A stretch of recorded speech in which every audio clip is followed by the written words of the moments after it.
Alright, you got it.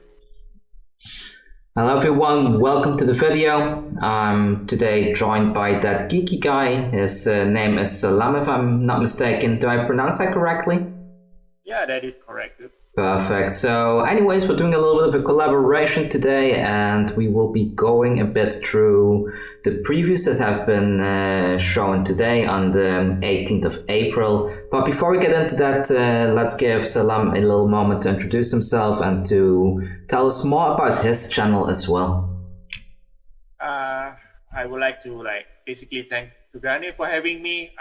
So my channel is that Geeky guy. I mostly talk about flesh and blood content. I do some Pokemon content too, and just basically here with Kugane here, our collaboration to talk about the Monarch preview so far. Yeah, and April. Yep. Yeah, there have been a lot of really cool ones. I have the first one. I'm right now on the Flesh and Blood TCG community website. For those of you not aware, they have a very nice card reveal section where they keep posting the cards almost within a minute of them being spoiled. So yeah, let's go ahead and look at the very first one here then, shall we? So we have Frontline Scout, and there's a bit of flavor text on all of these. Hiding amidst the conch, a soul witness watches in horror as the rating beast rises from the remains of an army. I'm not going to go through the whole thing, but we can even see it in the, we can see the horror on the face of this person, we can see the shadow in the background. And then we have the card effect, which says, you may have to look at the defending hero's hand, and if it's played from the arsenal, even gains go again. It costs 0, so technically if you put it in your arsenal, it's a 0 cost, 3 damage go again, and you get information what's going on in the opponent's hand. So what do you think about this card? Is this going to be played in Blitz and Constructed, or...? So I guess the Frontline Scout, the cost is good. It's basically 0. So it's the first card that gives us the ability to look at the defending hero's hand. It really depends on your ability to make out what you're going to do with the information. So it does require some big brains, IQs kind of thing that really you really understand of what are the moves that your opponent is going to do. Some might see this card as it's useless because it only blocks for 2, but I might see this being played in both Constructed and Blitz actually, and it has the same mechanic of being played from Arsenal against Go Again, which is similar to Scour to Battlescape. At least that's what I think. It will have its place, but really depends on the player themselves if they are comfortable with the information they obtain from looking at the defending hero's hand. Yeah, I think so too. I think being able to look at the defending hero's hand is quite useful, because sometimes you have a very good hand that you feel like, I could do a lot of damage this turn, but then you don't know if your opponent has any defense reactions and stuff like that, or any good cards to block with.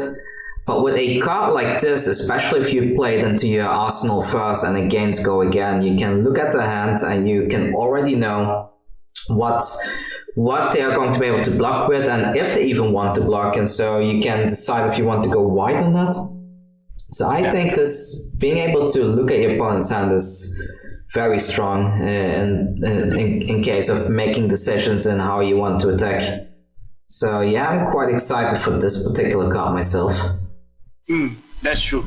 So let's move on to the next one then and see what else we got today. There's so many good cards today. The next one is already the token, the Blasphemofet, the Soul Harvester. So we have allies now. This reminds me of those, creatures you call it in Magic, I think? Yeah, I feel it's a bit of a mix between Magic creatures and creatures in... what's the game called again? Hearthstone? Hearthstone? That you can actually target and attack them in a way. True. This also reminds me of the Planeswalker, correct me if I'm wrong. Yeah, kind of, except you cannot block. Except I don't think you can block to stop attacks against these things. So let's see, allies can be attacked and can't be defended with defense. They are destroyed, so you cannot defend them. If the opponent attacks this, you cannot block that attack, it seems so. Yeah, true. Also, at the end of turn, basically, if you don't destroy this ally, they just heal everything back to 6, and then you just start over. So, if you were to planning to destroy this guy, you better do it in just one attack or within that same turn. Yeah, otherwise you just get six damage thrown at you every turn. But there's a hidden thing that I feel will be really good because these things are 7 life and you cannot block them. That also means that you will have more stuff in your hand during your turn to attack with. So getting one of these on the field is just overall good, in my opinion, because you have more cards in your hand, you can pressure your opponent more. Like, getting one of these on the field can really turn the whole game around instantly. So when you see the text below the attack, it says that whenever these guys attack, you can actually banish a shadow card from your hand. So this is another way for you to banish a card from the hand into the banish zone if you are a shadow hero. And if at the same time if you do, this is basically a counter to the light hero, I guess, because it says to banish a card from the defending hero's soul. That's interesting. Yeah, I actually wonder because say you may banish a shadow card from your hand and then it says like a period and a sentence. So I wonder, can you still do this even if the opponent doesn't have a hero soul? I guess you can, right? Because Yep. Yeah, it says you may banish a card from the defending hero soul. So that's true. So the first one is a may and then the second one is a may too. So it really is optional then. Yeah, I think like it's good to get stuff out of your hand, but I think at the point that you have this thing on the field, you probably already banished enough shadow stuff.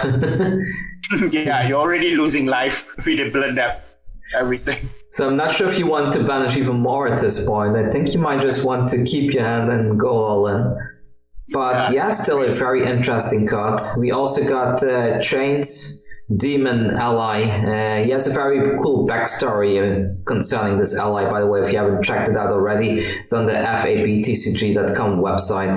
But yeah, again, 6 damage, 6 life, it can attack for free. Let's see. I just noticed, like, this one doesn't have go again on its attack. So that may make a difference. Like, you can attack, but cannot do anything else for that turn. But this one, on the other hand, the Ursa the Soul Reaper says, well, Ursa is attacking a hero with 1 or more cards in the soul, the attack has go again. So you could attack for 6 with Ursa and then still do your other stuff in the same turn, which is really good as well. And again, the 6 life, it draws some attention away from your hero. That is true. So this does give an option to go again, but it is specific to the light hero, I guess, because it says the hero must have 1 or more card in their soul. Yeah. So counter again towards the light hero. So between these two, which one do you prefer? I actually think I prefer Ursa a little bit more somehow.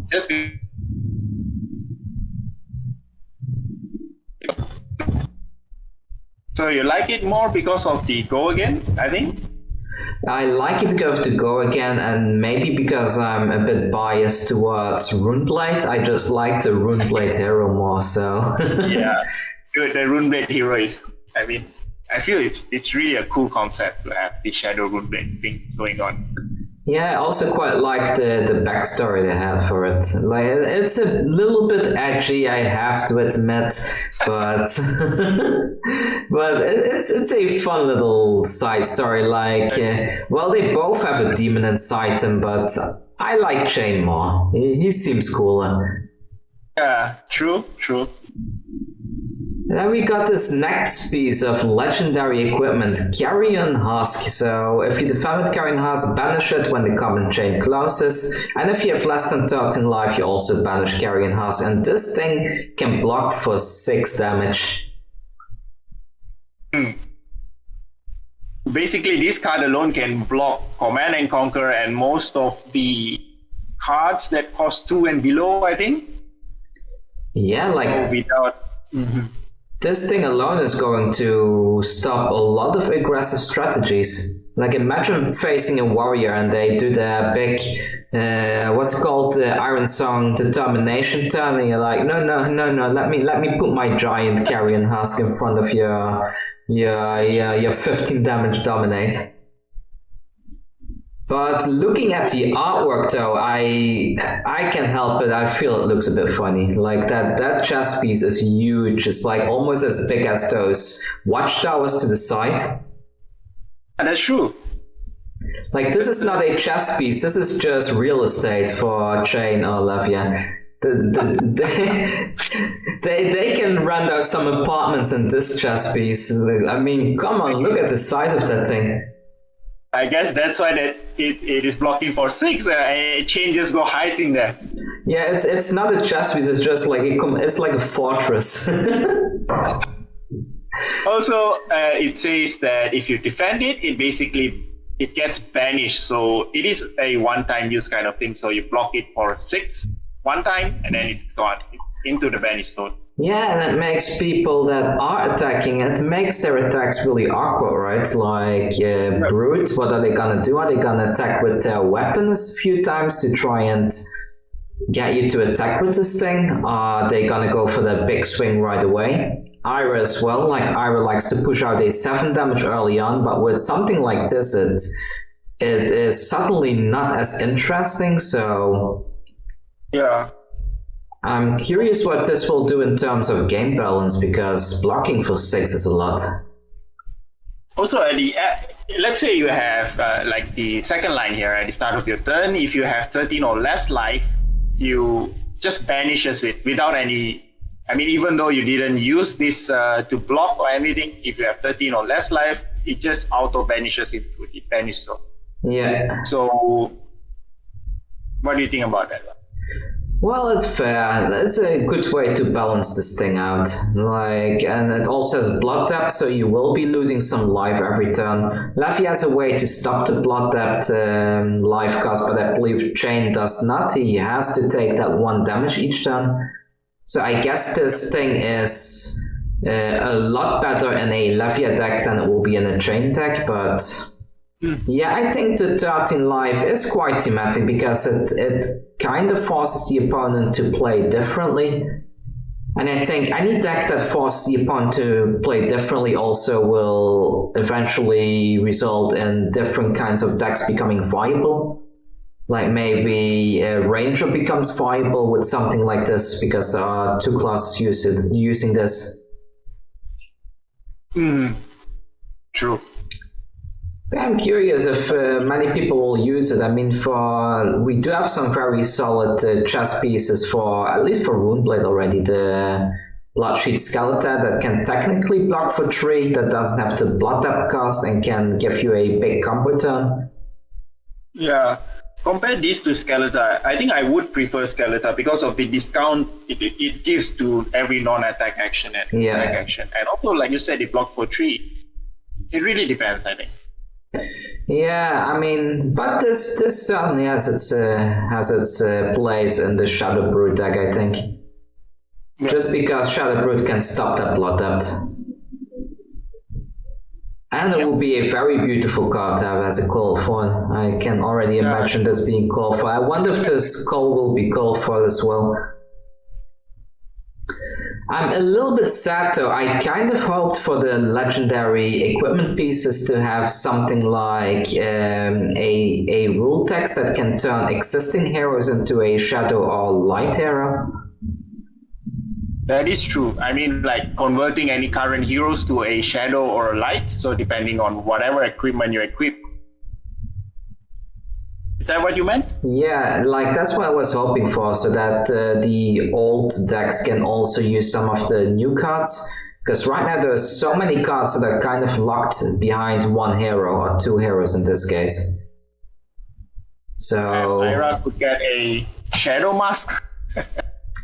Maybe something like that. I would have liked to see something like that. It would be very thematic in the whole fantasy genre anyways. Like, what's the thing called in Zelda with the Majora's Mask turning people evil? So... Then I'm not sure. Yeah. But yeah. Oh well, let's move on to the next one then. I think it's another shadow one. Yeah, there we go. So we have Piercing Shadow Voice. You may play Piercing Shadow Voice from your banished zone. And if you have dealt arcane damage to an opposing hero this turn, Piercing Shadow Voice gains +2 attack power. So this is a 2-cost card that pretty much attacks for 6 most of the time, I would say, in a Runeblade deck. And you can play from your banished zone as well, so that's kind of cool. Do you think this one is going to see play, or? I think any card that plays out of the banished zone is going to see a place because it doesn't use up the hand size, so you don't have to hold this card. You can just banish it early on and then just use it whenever you are comfortable. Yeah, I do wonder though, like if you play a banished card, is it banished again, or will it go to the graveyard? Usually any card that you play from the banished zone goes to the graveyard. So this is very similar to Katsu, how he banishes a card using his ability and then you just play it out and then in the end it goes to the discard pile. Okay, alright, that makes sense, yeah. So we do need cards that can re-banish them then from the graveyard. Like Brute can do that for sure, but for Runeblade I'm not sure if they have a lot of mechanics that can banish these things again. Yeah, true. I'm not sure yet. We might have to recheck, but it's fine. I guess there are ways to re-banish those cards graveyard back to the banished zone. Okay, cool. And then we have finally a light action card. It's been a while. It's been mostly Shadow the past days, and suddenly there's a light card as well. So we have Impenetrable Belief. If 3 or more cards have been put into an opposing hero's banished zone this turn, Impenetrable Belief gains +2 defense while defending, and it can attack for 5 damage for 2. This one I'm not sure about if it will be played, to be honest. I mean, the versatility is cool, but it's only nice against shadow heroes, I would say. It has that precondition of having 3 or more cards, so that's the thing that actually holding this card back, I think. Like you said, it also only useful against the shadow opponent, so you might want to sideboard this out if you really want to play this card. Yeah, that's what I think at least. So I think this is the first attack action card that blocks for 4. I'm not sure, but it could be. Like, we also have that other one, the one we saw a few days ago. I think it's like the rear guard, is it? Yeah, that one. That one can also block extra, I believe. Yeah, true. Yep, I guess this will see play, but I guess in a limited sense, unless people figure out what to do with this card. Yeah, it's good to see stuff that can block for extra though, because at this point of time there are so many attack buffs, especially for heroes like Warrior. Having some extra defense is good. Of course, this one is not going to work against Dorinthia because Dorinthia doesn't banish stuff, but we need more of this kind of stuff, I think. True, yep. So, and then we have one last card that was spoiled by Looty World earlier today. And this one says Rip Through Reality. Really cool artwork, and it says you may play Rip Through Reality from your banished zone, which is nice. And then if you have dealt arcane damage to an opposing hero this turn, Rip Through Reality gains go again. And this is what I was waiting for, because we need more go again cards like this that can be played from the banished zone so that we can actually play Eclipse, because without this stuff it becomes extremely difficult. Mm-hmm. So it costs 2, it blocks for 3, so that's pretty good, and also it does 4 damage. So let's say compare this with Meet and Greet. Which one do you prefer? I think I still prefer this one simply because you can play it from your banished zone. True. It doesn't take up the card space in your hand, so any card that plays out for banished zone is an advantage, I think. Yeah, and the fact that this is a Blood Depth card, so this one does combo with the Eclipse card. Does the Eclipse card need blood up cards? I can't remember. Like Eclipse, I think it either says you need to play cards from the banish zone or blood up cards from the banish zone. But like this is one step closer to getting your Eclipse out, so to get your Ursa token. And with Chain himself, he can also give something go again. So this is 3 cards into the 6 card combo you need to pull off. The only thing though, this thing costs 2. So if you're running a decent amount of red cards, I wonder if you're going to run into resource issues, because this costs 2, and let's say that there's like 2 or 3 more cards that also cost 2. You already need at least 2 blues. So it might become difficult to pull off 6 cards like this and then still be able to get that Eclipse onto the field. Yeah, that's true. Even if you use Skeletor to discount this, it's still, I feel it's still a bit expensive to pull multiple instances of this off, just because of the cost too. Yeah, like I feel if this had been a 1 cost, then it would have been better. Especially because it does have that arcane damage requirement. If you cannot deal arcane damage or they block the arcane damage with null rune, then the go again part is also gone, so. True. Now it's just a card in your banish zone that's dealing 1 life to you every turn. Yeah. Not playing this off. So the net value is like 3 damage then, because it deals 1 damage to you and then 4 damage to the opponent, requires 2 resources. I'm not 100% sure if it's going to be playable, and this is even the red version already, so this is the strongest this card will get. The yellow and blue one will be worse. I guess they will be like 3 and 2 damage, I guess. Yeah, true. So the minimum of 2 and maximum of only 4. If this is dealing 6, I would prefer this card, but unfortunately it's only a 4. Yeah, I feel at 2 damage it should have dealt 5 damage. At 2 resource, I mean, it should have dealt 5 damage, in my opinion, but maybe I'm really underestimating the power of being able to play these things from the banish zone, because it is an extra card in your hand after all. That is true.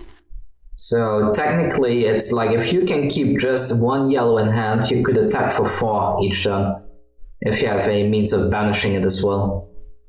Yeah, that is true. So somehow you have to deal arcane damage first in order for this to actually work. Yeah, we could create some rune chants, I guess. It's not really Chain's thing, but we do have plenty of rune blade cards that are not specific to Viserai that can create rune chants, so perhaps this will go well in a deck like that. And it says a Shadow Runeblade action, so this is one... Oh no, I'm wrong. I was about to say like this one can be played in Viserai, but Shadow cannot be played in Viserai. For some reason, Viserai is not a Shadow hero, even though his artwork would really suggest it. Yeah, it does look a bit edgy and shadowy sometimes. I mean, all the time though. Yeah, but... I still feel that cards like Viserai should have gotten the Shadow keyword, or at least like an updated hero in the set, like just a token that's like Viserai with the Shadow keyword. That makes sense.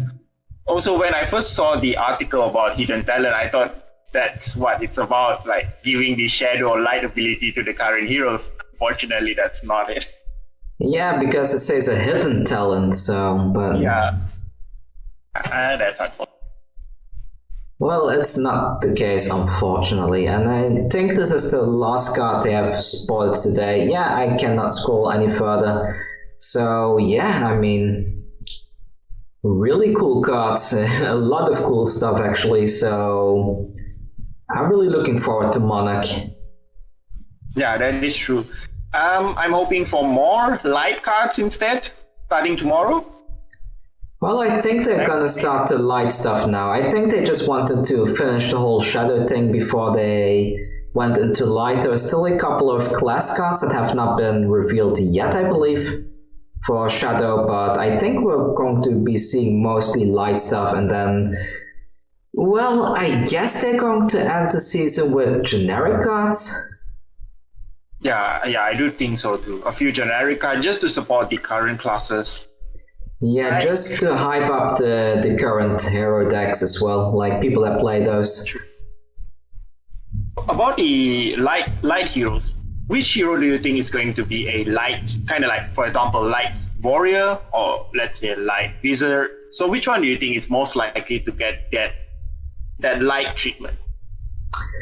I'm not sure. Like at first, I thought like, okay, light, it's the good guys kind of. But then when you read Chain Story, then it kind of turns out that the light side, they are not really that great. They're kind of evil. So originally I would have said Light Guardian because light I associate with like I would say like sheltering, protection, that kind of stuff. But now I'm starting to think maybe it's even a warrior. I think it's gonna be a light warrior. Like I think so too. if we look historically though, and there is a very strong angel and demon team going on here. So having something like a paladin or a templar may not be may be more in line with a light warrior than a light guardian. And we've seen some artwork that kind of suggests that we're gonna get something like a light, like some kind of a holy warrior type of thing. So maybe it's gonna be warrior this turn. I mean, warrior is one of the more popular heroes anyways, so I was hoping for a light ninja or something. yeah, but the ninjas are not really aligned with Solana at the moment, so I don't think we're gonna see any of those. It's gonna be, I think it's most likely will be a warrior. Do you think they're going to use the current heroes or they are going with a whole new class for it? I think they're gonna go with they're probably gonna go with like the current keyword, like either warrior or guardian. And but then give it like a completely new hero, like a new name with a new ability, stuff like that. So you mean like what they did with the Brute and also Runeblade, they're going to do the same with the light heroes, right? I think so. Like I'm still thinking there's going to be a healer as well, so maybe we see like a light wizard instead of cleric. That's true. So that could be a thing, and then probably either guardian or warrior. Like, well, if we look at the artwork, we see a couple of the impenetrable belief one. We see like these cleric-looking dudes at the front, and the woman at the back as well. She also looks like a cleric. And then we have this guy and woman at the back, and they kind of look like warriors to me. They don't look like guardians somehow. Like all the guardian artwork, it looks more bulky. So I think it's gonna be like light wizard and light warrior for this set. That makes sense. Yep. Yep. I guess that's it, dude. Yeah, that's it. We went through all the previews, and I'm really curious what else we're gonna get soon. Yep. But yeah, so I think this is a good point to end the video then, and thank you all for watching. If you haven't already, go subscribe to that Geeky Guy's channel. It's one of the bigger content creators in the Flesh and Blood world right now, and it would be a good thing to go and subscribe there as well. Hit that notification bell to keep up to date with all the videos that are releasing. Is there anything you want to say before we end the video? No, I just want to say do subscribe to Kugane. He's a great guy and he does quality content, and you guys will learn a lot about Flesh and Blood if you guys are subscribed to him. Yep, that's it guys. Just thanks for watching. Alright, thank you all, and thank you Salam for the kind words, and see you all next time. Take care. Bye.